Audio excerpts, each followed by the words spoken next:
2026 ஆரம்பித்து 6 மாதம் முடிஞ்சிருச்சு. ஸோ ஃபஸ்ட் ஆஃப் கோலிவுட் வந்து எப்படி போச்சு அப்படின்றத பார்ப்போம். ஏற்கனவே வந்து கோலிவுடோட இன்டர்வல் பிளாக்லாம் முடிஞ்சு செகண்ட் ஆஃப் ஆரம்பிச்சிருச்சு. பட் இப்போ தான் வந்து நான் ரீகேப் போட போகிறேன். ஸோ வந்து இந்த ரீகேப் வீடியோ ஃபுல்லாக பார்த்தே மறக்காம சேனல் சப்ஸ்கிரைப் பண்ணிக்கோங்க. இதில் வந்து நம்ம top 5 best movies, top 5 worst movies, under rated, over rated, அதுக்கப்புறம் வந்து ஸ்பெஷல் மென்ஷன் அப்படின்னு தனியாக ஒரு கேட்டகரி கூட பார்க்க போகிறோம். சரி வாங்க இப்போ இந்த வீடியோக்குள்ளே போகலாம்.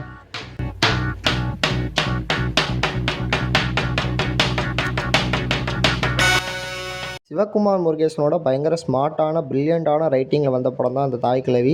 இது ஒரு பயங்கர ப்ராக்ரஸிவான படம் கூட. அண்ட் இந்த படம் வந்து ஒரு பயங்கரமான கலெக்ஷன் எடுத்து 2026ஓட ஃபஸ்ட்டு பெரிய பிளாக் பஸ்ட்டாக அமைஞ்சது இந்த படம். அண்ட் ரொம்ப ட்ரையான பிப்ரவரியில் ஒரு பெரிய ஹிட்டாக அமைஞ்சதுக்கு இந்த படத்தோட ரைட்டிங்கும் கேஸ்டிங்கும் ஒரு முக்கியமான காரணம். ரொம்ப வருஷமாக எந்த ஒரு நல்ல படமும் கொடுக்காத ஜீவா வந்து ரொம்ப நாள் கழிச்சு ஒரு நல்ல படம் கொடுத்தாரு. ஃபேலிமி மாதிரி ஒரு படம் எடுத்த மலையாள டேரக்டரோட இந்த படத்தில் இவர் கொலாப் பண்ணியிருந்தார். அண்ட் இந்த படம் வந்து ஒரு ஒன் நைட்டில் நடக்கக்கூடிய ஸ்டோரி. அதை வந்து பயங்கரமாக ப்ரெசென்ட் பண்ணியிருந்தாங்க. நிறைய காமெடி மூமெண்ட்ஸோட ஃபன்னாக இந்த படத்தை என்டர்டெய்னிங்காக ப்ரெசென்ட் பண்ணதே இந்த படம் வந்து ஒரு பெரிய ஹிட் ஆனது காரணம். பொங்கலில் எந்த படமும் ஹிட் ஆகாத போது இந்த படம் ஹிட் ஆகி ஓரளவுக்கு தியேட்டர் ஓனர்ஸை காப்பாற்றுச்சு. 13 வருஷமாக எந்த ஒரு ஹிட்டும் கொடுக்காத சூர்யா அவர்கள் ரொம்ப வருஷம் கழிச்சு கருப்பில் ஒரு பெரிய ஹிட்டு கொடுத்துருக்காரு. ஆர்ஜே பாலாஜியோட பயங்கரமான கமர்ஷியல் ரைட்டிங்னால இந்த படம் வந்து பயங்கரமான ஒரு ஹிட் ஆச்சு அப்படின்றதான் உண்மை. சூர்யா அவர்களோட ஃபஸ்ட்டு 300 crore+ கலெக்ஷன், இந்த வருஷத்தோட கோலியோட ஹையஸ்ட் கிராசிங் மூவிஸ் அப்படின்ற பேரில் அந்த படம் வாங்கினது காரணம். இந்த படம் வந்து பயங்கரமான ஒரு கமர்ஷியல் என்டர்டெய்னர் அப்படின்றதான் காரணம். எனக்குமே ரொம்ப பிடிச்சிருந்தது. வரைக்கும் அந்த லிஸ்ட்டில் வந்த படம்லாம் வந்து பயங்கரமாக ஓடி இருக்கும், நல்ல கலெக்ஷன் எடுத்திருக்கோம். பட் இந்த படம் வந்து வந்ததே பாதி பேர் தெரிஞ்சிருக்காது. ஒரு ஒன் நைட்டில் நடக்கக்கூடிய ஒரு சூப்பரான ஸ்டோரி. 1.5 மணி நேரம் தான் படம். நான் ஏற்கனவே கரையை பற்றி ஒரு வீடியோ போட்டிருந்தேன், அதுலேயே அந்த படத்தை பற்றி பேசியிருப்பேன். இப்போ கூட அந்த படத்தை மிஸ் பண்ணிங்கன்னா மறக்காமல் பார்த்துருங்க. ஒரு சூப்பரான படம் தான் சொன்னேன் இந்த நீலீரா.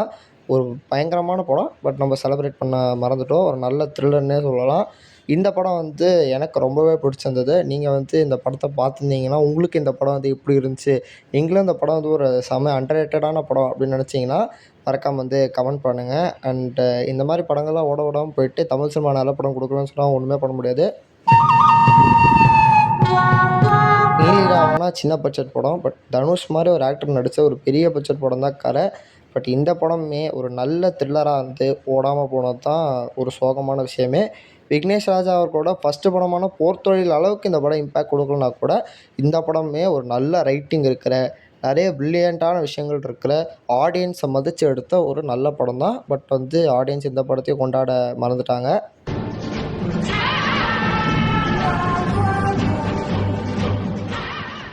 நலன் குமாரசாமி மாதிரி ஒரு ஆள் படம் எடுக்கிறாரு அப்படின்னும் போதே இந்த படம் மேலே எனக்கு எக்ஸ்பெக்டேஷன்ஸ் எங்கேயோ இருந்துச்சு.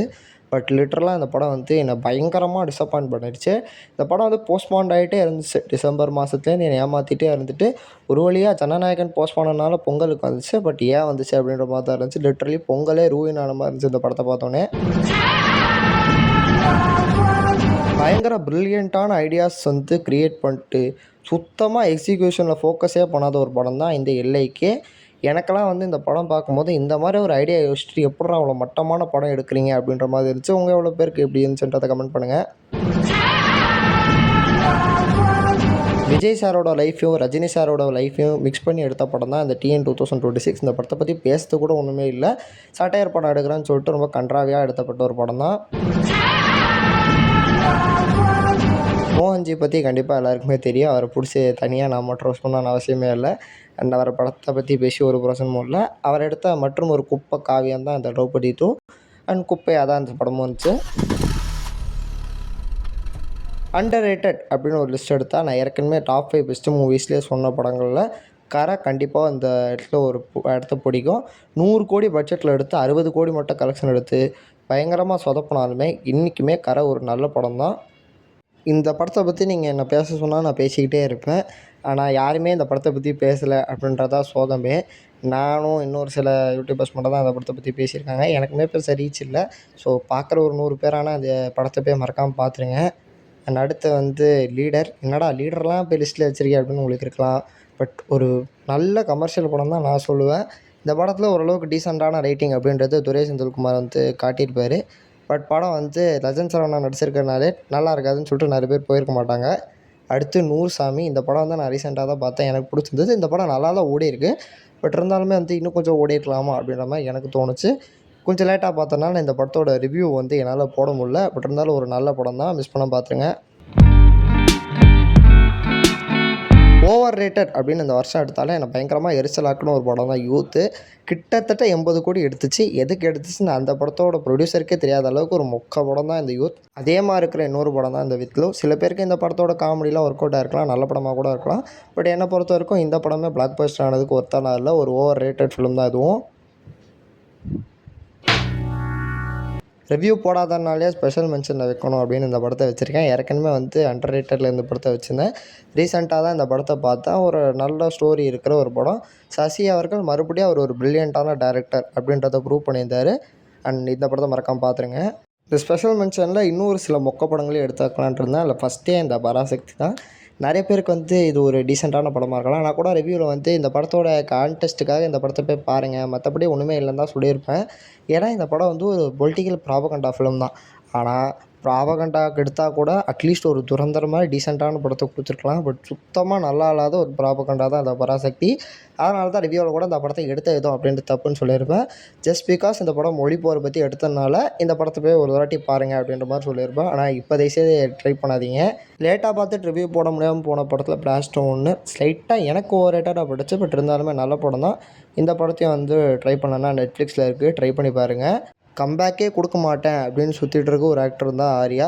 ஏன் இந்த மாதிரி மொக்க ஸ்கிரிப்டெல்லாம் சூஸ் பண்ணி நடிக்கிறாருன்னு அவருக்கும் தெரியாது.